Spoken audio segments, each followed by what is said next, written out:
Go. Yeah. Hey, what's up, everybody? This is the AZ Flip Guys. This is Cashflow Kris, BP the Mentor. As you guys know, we're just two ordinary guys doing extraordinary things, and we got a special guest for you. So we wanted to have him on our Flipping Friday show. We weren't able to do that because of scheduling, so we got him on the show anyway. I actually was just on his show recently. Kris is going to be on the show sometime after this. And then we will be on the show as the AZ Flip Guy. So make sure that you guys reach out here. Make sure that we want to introduce our good friend, Mr. Brandon Elliott. How you doing there, buddy? All the way from San Diego, right? Yeah. What's up, fellas? So How you San guys doing? Diego is basically Phoenix's beach, if for any of you that don't know. Okay, cool. Brandon can attest that once the summertime hits, half of the license plates over there are from Arizona. That's right.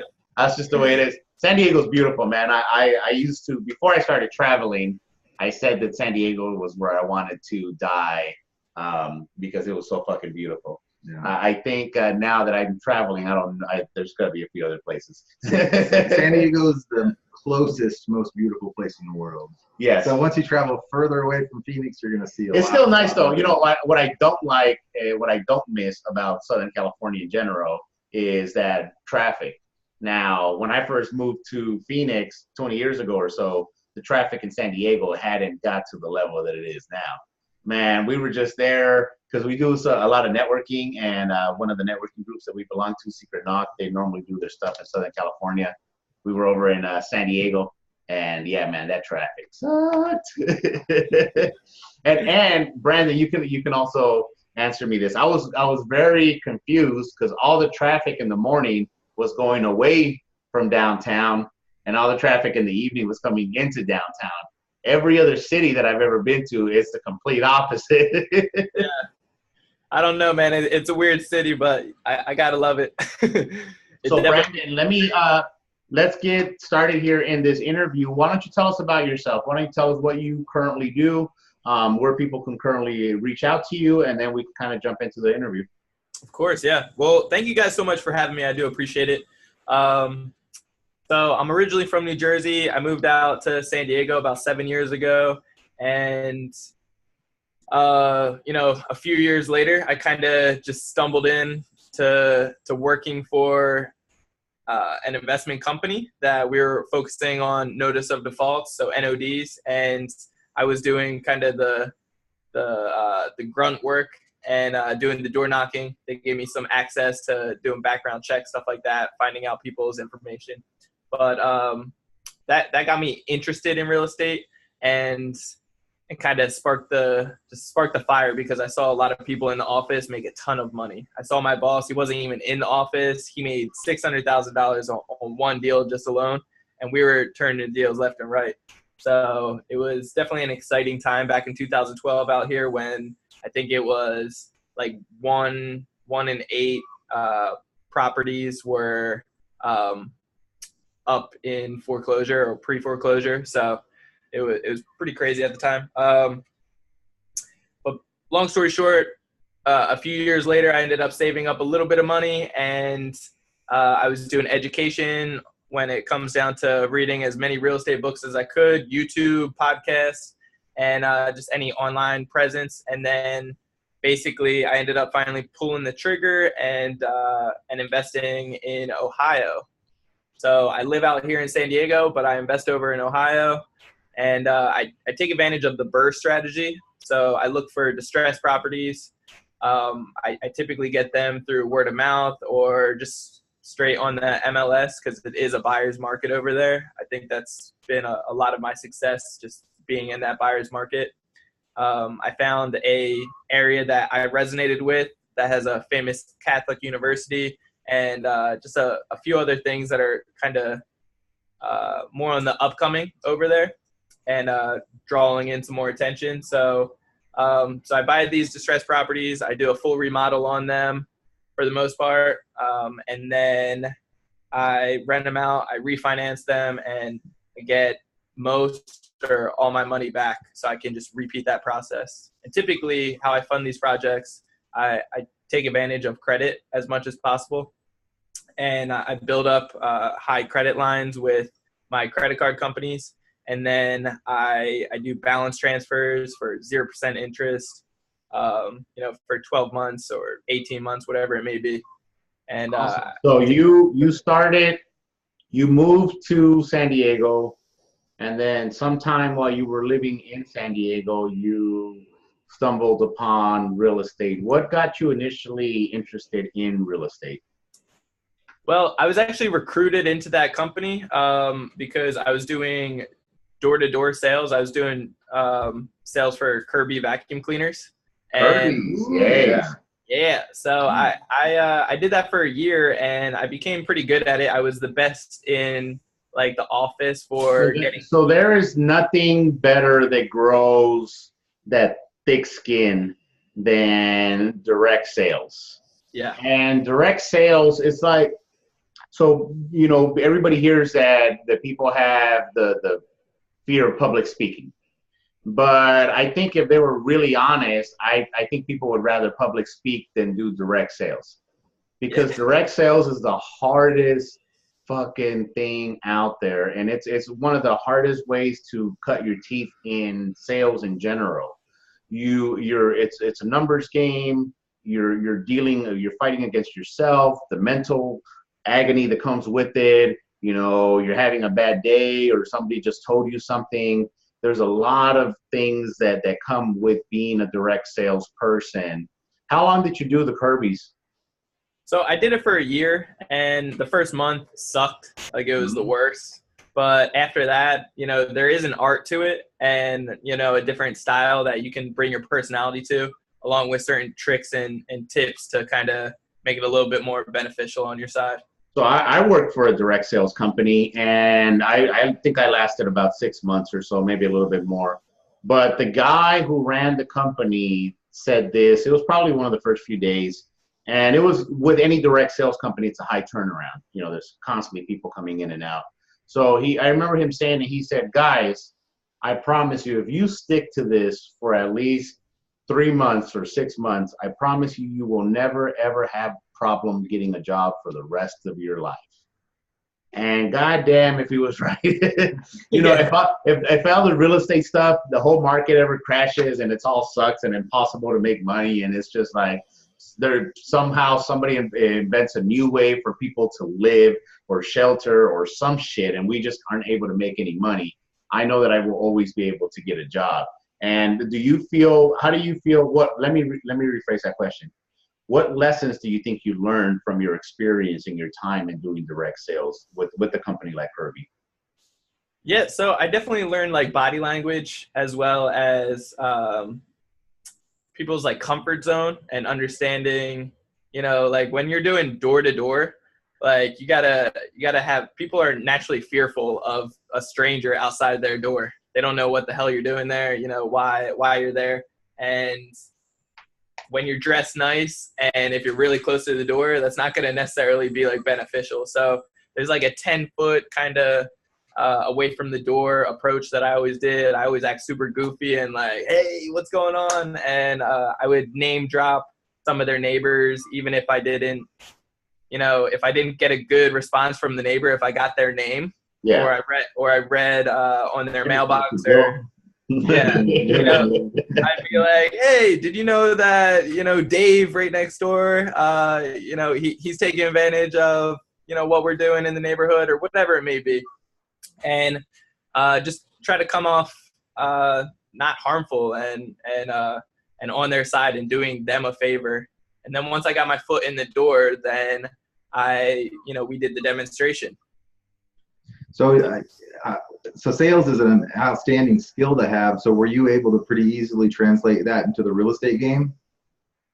So this is the thing, and it's kind of a negative aspect, but growing up, I grew up poor in New Jersey and just didn't have the guidance. I didn't know what the hell to do with my life. And at a young age, I started smoking weed, and ended up just realizing, that was my little try to get away from my problems at the time. So because I was poor, I needed to support that. So I grew up kind of selling drugs, and eventually I did that for a long time, for 10 years or so.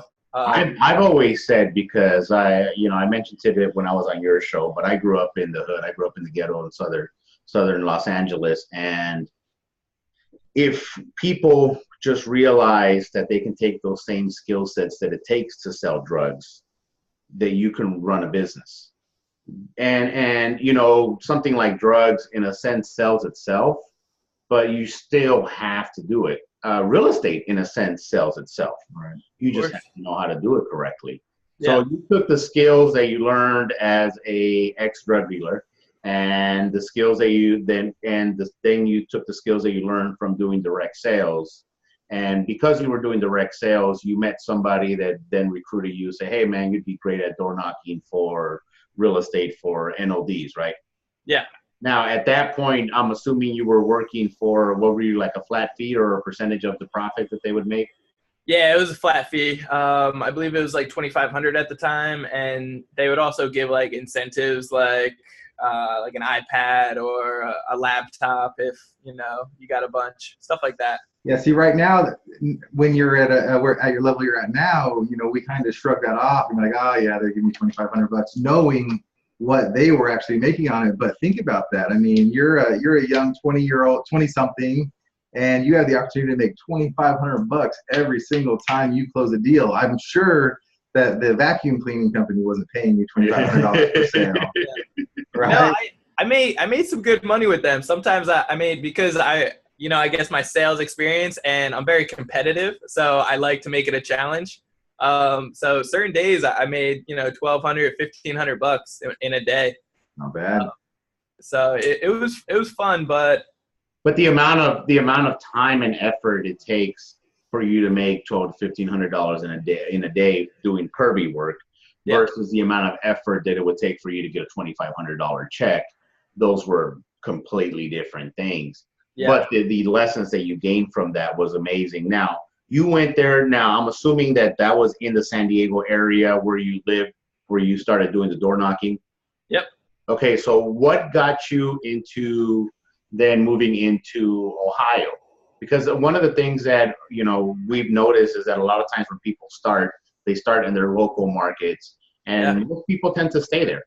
Most people tend to either stay wholesaling there or flipping there. Very few people venture outside of their own market. And we're big fans of the Midwest. We're actually looking for multifamily units out in the Midwest right now. But we like that area. There was a town in Ohio that I went to go look at, that it was just the rates were ridiculous. I mean, what I can buy it for versus what I could rent it for, comparative to even Arizona. People in San Diego say, oh man, the Arizona market is great compared to California, right? But the Midwest was even more awesome compared to Arizona. Right. So how did you get your way? How did you go from door knocking from NODs to actually moving in and doing your own thing? Yeah. So basically I was looking out here for 2 years, and out here in San Diego. And at the time I just wasn't educated enough. I wasn't creative enough. I didn't know what the hell I was doing. I was just, getting my feet wet or trying to. And the education that I was pursuing was all free. So I didn't have like that mentorship or guidance to be able to be like, do it this way or structure it this way. So I put in 30 plus offers out here within 2 years at deals that I thought were deals, but eventually they were just getting into like desperate mode of me just betting on appreciation, which in my opinion, you should never do. That's like icing on the cake. And that's one of the things that I mention all the time, is that is the most dangerous position to be as an investor, where you're dealing and making decisions out of desperation. Yeah. Whether it is, whatever, you paid somewhere, or you went somewhere, or you're eager to get in, or you need to get your feet wet and you need to do something, and you're just so desperate. That's where I've seen most people that have lost their ass. That's normally where I've seen it happen. Yeah. So for me particularly, I've never been scared of failing. Like, obviously I don't want to fail, but I know that that's where the most growth would be. So at a young age, in my early 20s, I was like, you know what? Well, I think I was like 23 or 24 at the time.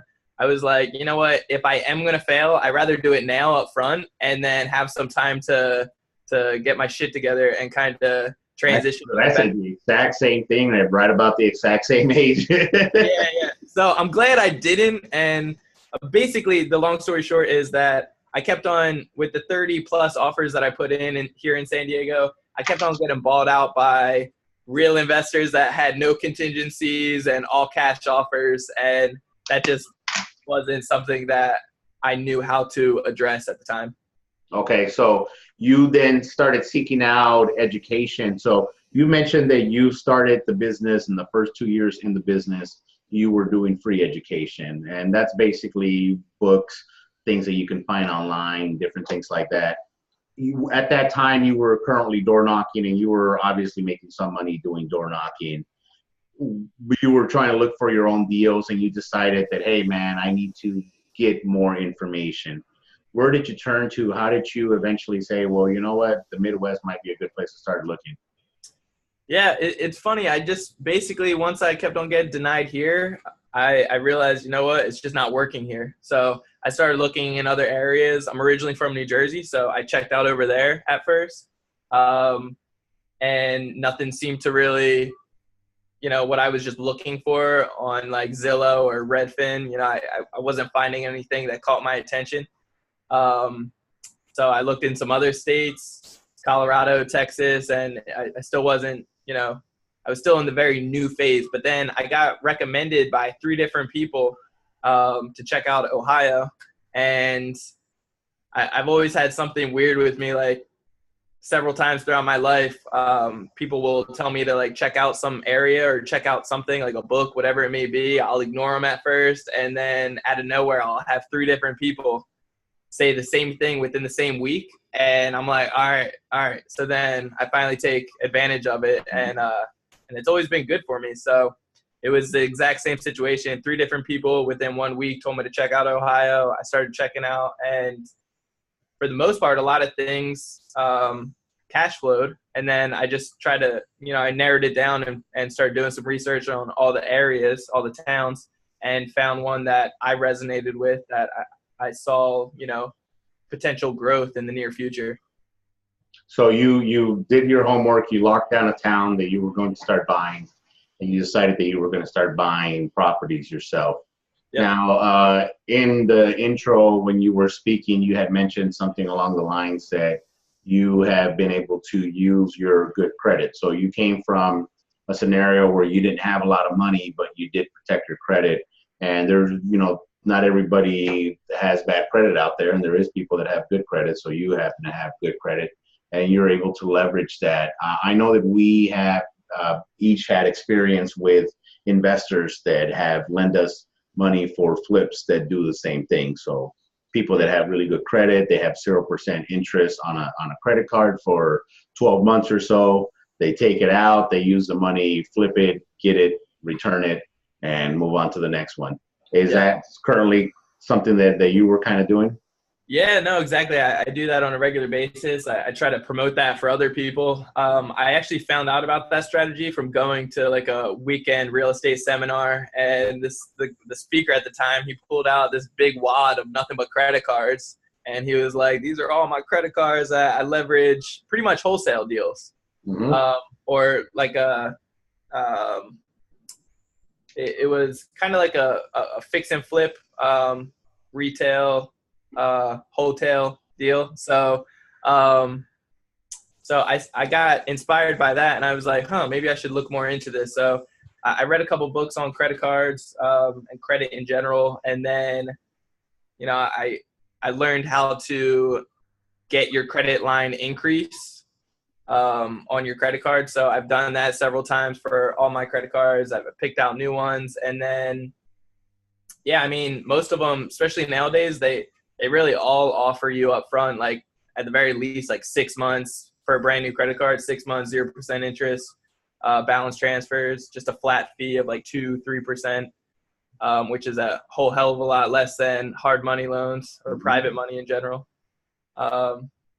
So yeah, I've taken advantage of that several times. And because of my strategy with the BRRRR strategy, after I refinance it, then I just pay it all off.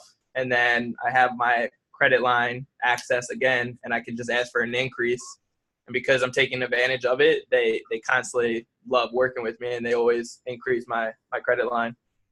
So we've, I mean, there's a lot of people. I think, didn't you take some classes from Burr? Oh no, it's the Burley. Oh yeah, no, that's something different. That's different. So why don't you explain a little bit for the audience and myself, who doesn't really know too much about what the hell you're talking about. I kind of general idea because I've heard a few other people mention it, but the BRRRR strategy. Can you go into that for a little bit? Oh yeah, of course. Yeah. So the BRRRR strategy. So it's buy, renovate, rent, refinance, and repeat. So it's kind of like a mixture of, at the end of the day, it's rentals, but it's a mixture of fix and flip. But instead of cashing out and just getting that one-time paycheck, you take advantage of the forced appreciation that you built by remodeling, and then you just refinance the property out. So your cash-on-cash return is extremely high. Have you been able to refinance 100% out? Are you able to get them at such a discount to where you're all in for less than 80%? Yeah, several of them. I average anywhere from 70%, 67% cash on cash return to 102%. Nice. Nice. And that's awesome. And so there's a few things that I've gathered here from you that I want to point out to our audience. First and foremost, he was able to jump in and do without any knowledge about the industry and be able to start because he had focus and he had honed and grew some skills on sales. Now, he was able to, as we call it in the business, cut his teeth through the Kirby company and through his previous business. But everybody needs something, right? Exactly. And you know what, honestly, the thing is that that's one of the things that we have what our saying, which is we're two ordinary guys doing extraordinary things because we're just regular dudes. I can't say that I've never not sold drugs. I wouldn't say that I was a drug dealer for a long period of time, but I can't say that I wouldn't. And, there might be some people listening. There might be some people watching who might be doing that and that in this time frame because they need to, but want to find a different way. And we want to know that, hey, look, people like us, that you can do this. There's ways to do it. But you were able to cut your teeth in that arena, and you were able to jump into real estate without really any knowledge of real estate. However, if somebody really wanted to, they could jump in, and if they're willing to put up with the time and effort that it takes, they could really cut their teeth by door knocking simply like you did. So you took action with not having too much knowledge, but you said, you know what, I'm willing to do it. I'm willing to bet on myself that I have enough skills to eventually get some deals coming in, eventually get some money coming in based on this information. You were able to surround yourself with other team members and bosses that had that experience that you didn't have, where you were able to learn. And then what I really like about the stuff that you were saying is that you were able to look further down the line, which I think most people don't. Most people are very focused on that dollar, that next dollar, that current dollar, where you were always like, okay, that's fine, I'm making money here, but there's got to be different. There's got to be more, right? There's got to be different ways of doing it. Obviously, I'm surrounded by people that are doing it. What would you say has been the one thing that has helped you out the most through your process? As I mentioned when I was on your podcast, if it was easy, everybody would be doing this. Of course, yeah. If it was as easy as just knocking on somebody's door, say, hey, man, we're going to buy your house. Let's sign up today. The first person would sign up, then everybody would be doing it. So what was the one thing that you feel that has helped you the most to go just kind of stick through the whole process? For sure, yeah. I mean, I've always been very driven, and I've always wanted something better for me and my family. So I grew up very humbling background, and I just didn't want that. I didn't want to live the way that I grew up. Mm-hmm. And I wanted to create a family eventually. I don't have a family right now, but eventually I want to create one that, I don't want them to have the same worries that, I did growing up. Ladies, if you're interested, send us your information with the picture. No. I got my keeper. She's a solid one. So I'm I'm gonna joking with you, brother. I'm joking. But I did check out your page. yeah, but you'll be in backup position. So. We're we're Facebook friends. So I've seen you post about your lady quite a few times. All right. So I was just shooting the shit. But so you feel that your drive that you had, so you knew that you wanted better. You knew that there was more to life. Growing up poor in New Jersey as you did, you knew that there was a lot more to life and you wanted better. So you had a drive that you said, you know what, I want difference for when I do start my family, my kids don't have to go through what I had to go through, or something along those lines, right? Everybody's got a different motivation, but For sure. that inner motivation was what created the drive. Yeah. And having Napoleon Hill calls it having a burning desire and Think and Grow Rich. It's actually the number one out of the 13 steps to Think and Grow Rich is you must have a burning desire. So you had a burning drive to get there eventually. And you know what, I came down the same path as you did. I grew up very poor. My mom and my dad were both there. You know, I have a very good family structure, but we just didn't have a lot of money. We couldn't do a lot of things. Everything was about money. You know, I grew up on scrambled eggs, sandwiches, and fucking top ramen. Like that was just what we ate all the time. It was just because of that. But I remember when I first quit my corporate job and I was getting into real estate and my mom was just not into it. And I said, look, I'm going to make it because I'm going to make it because I'm going to make it. And I don't know how the fuck I'm going to make it, but I'm going to make it. And that I can promise you. So it was just that inner drive that you have. What's next for you here? So you've currently been buying. You said you have 10 units over in Ohio. Are you currently wholesaling or doing anything else right now? And other than that, what are you looking to do here in the next 5 years or so? Yeah, so next 5 years, I definitely want to get more into the multifamily atmosphere of, bigger multifamily. My goal is to jump into a 100-unit complex within the next 5 years. But besides that, right now, I really want to focus on getting more people interested in real estate. And, you know, just with what it's done for me and like just my close circle of friends or family, I've helped other people out getting some deals, joint venture partnerships as well. And just like cutting off that limited belief of, you know, so many people come up to me saying they acknowledge real estate is the key or like one of the main like avenues to create that financial freedom, but they just don't know how to do it. And they think you need a ton of money. I believe it's all just BS stuff in, you know, all the things that you hear in your head or whatever, those negative thoughts. Now you're speaking my language, bro, because we can do like 10 shows just based on this subject right over here coming from me. Yeah. So you said that your number one, or the one thing that helped you through the most was your drive. I would say that for my life, it has been personal development. Not only helped me through it, but for the growth, not only to be able to grow the way that I have, but to sustain the growth. I think personal development is huge. In your arena where you're currently at, obviously you were talking about the mindset. People have this fucked up mindset that you have to have a lot of money, or you have to do this, or you have to do that. When it comes to personal development, what do you do for your personal development? What have you, I mean, obviously if you're talking about mindset, you understand that your mind controls everything that happens. What's some of the things that you have done or like to do for personal development? Of course. So read on a regular basis, but I'm also a part of several mastermind groups that it's not like cheap to jump into, but it's not about the price. It's about my ROI. You know, I'm investing within this group to better myself, and I'm expecting an ROI on my investment. So there's kind of like a difference between cost and investment. And I like to think of it as an investment that I'm doing on myself. So at the end of the day, there's not a better place you can put your money or invest other than into yourself.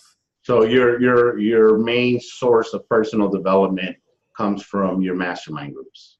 Yep. That, I mean, I go to other events as well. Networking is very important to me. Okay. And guys, this is what we talk about all the time, you know, networking, networking, networking. It's not who you know, but how you know. And as I've heard you say before, Brandon, it's who knows you, right? Who knows Yeah. what it is that you do. And you get these during these groups. But one of the things that I like the most about attending mastermind groups, especially the ones that are not cheap, and I've spent a shit ton of money on attending mastermind groups that are not cheap. And I will continue to spend a shit ton of money in mastermind groups that are not cheap, because you're surrounded by these people and you start seeing these different levels of thought process. You start seeing where you're like, oh man, you know, I don't know if I could, like, I would love to do my first deal, to some guy who's like, oh man, I just sold my apartment complex for $40 million. Fucking Stephen Lloyd. Congratulations, Stephen. Much appreciated. Yeah. But you know, he's part of our mastermind group, a group that me and Chris belong to. One of our good friends, he literally just sold the fucking apartment complex for $40 million. You know, make a nice super chunk of change for him and his investors, but that it allows you to grow and progress with it. And as I've mentioned before, I believe that once you get to a certain level of success, it's your duty to give back. Now, I know, Brandon, because we talked earlier, that you have a book. I believe that's what you have right back there. Yes, sir. Yes. Why don't you tell us about that a little bit? So I was actually, you know, I grew up with that limited mindset belief, and one of my previous mentors actually recommended me to come out with a book after he heard my personal story. So we jumped into a little bit about my background, but there's a lot of like deeper, crazy things that has happened in the past as well. And overall, you know, this book, I've always been known as the person to kind of take action and be able to get things done, make goals and hit them. So this book gives like the breakdown of what I do on a daily basis to be able to take action and not hesitate. So your book is basically like an action guide for somebody who says, you know what, I'm tired of fucking pussyfooting around this. I've been saying I was going to get into real estate for a while. I've been going to the meetings. I'm ready to finally take action.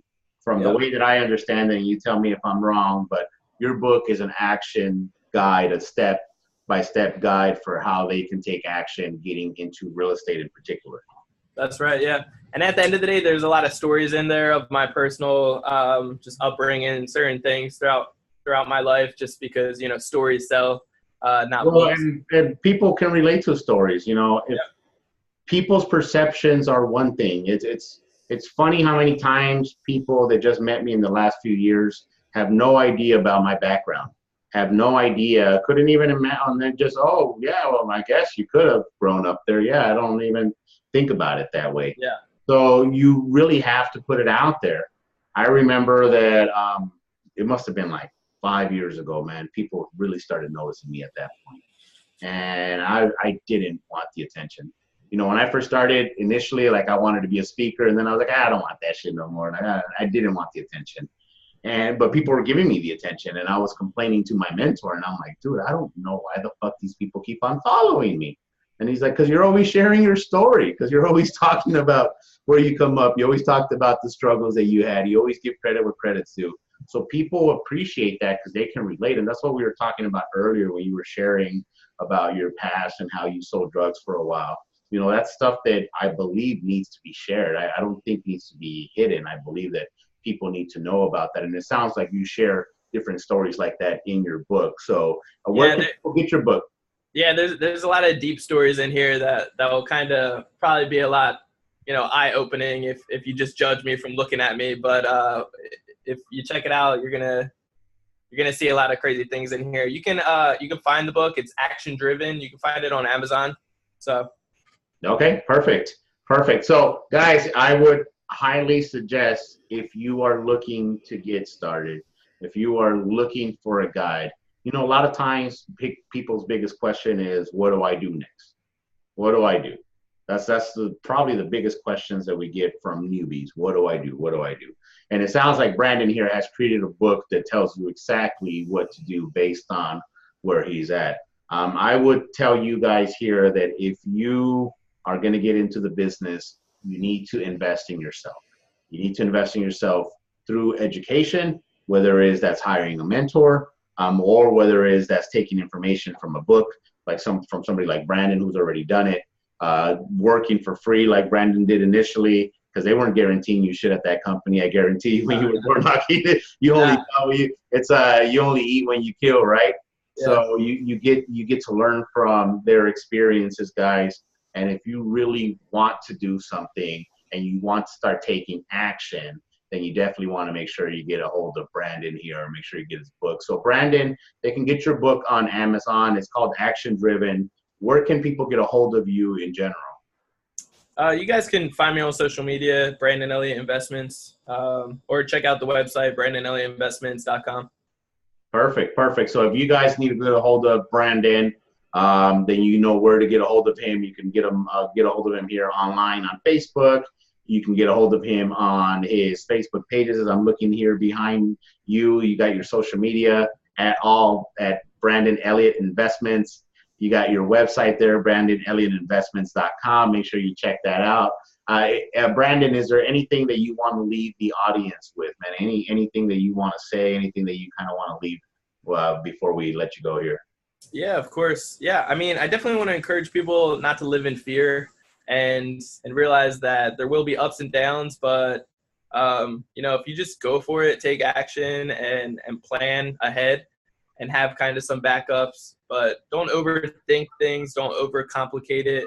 Obviously, do your due diligence, get some education, but at the same time, just jump into it. That's where you're going to learn the most, and that's where the growth will be. So just take action, become action driven, and I like that. I like that. Jump into it, because that's where the growth will be.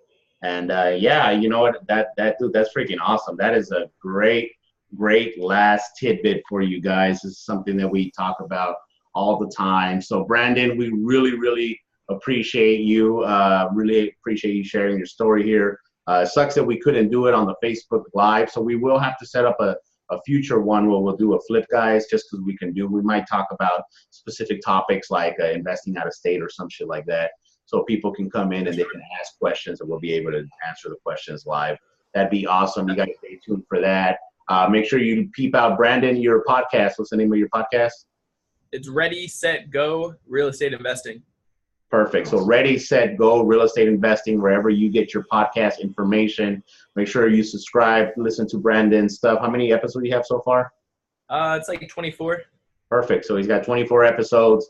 I was one of his current guests. I'm not sure when he's going to be releasing that one, but sometime next week. So as of right now, we're on the 18th of July. So sometime next week, it'll be Monday of next week. Perfect. So that's going to be whatever the fuck that date is. It's going to be next week. Nonetheless, though, make sure that you subscribe to him. Look out for us. Cashflow Kris is going to be interviewed on his show, so make sure you look out for that. And then we're going to come in as the AZ Flip Guys together and talk about some of the amazing shit that we do at the AZ Flip Guys. So once again, guys, Brandon, thank you so much. Much appreciated. Make sure you check out his book. Make sure you connect with him on social media. Make sure you check out his podcast. This is Cashflow Kris. This is BP, the mentor, once again reminding you to flip for cash, but more importantly, make sure to hold for wealth.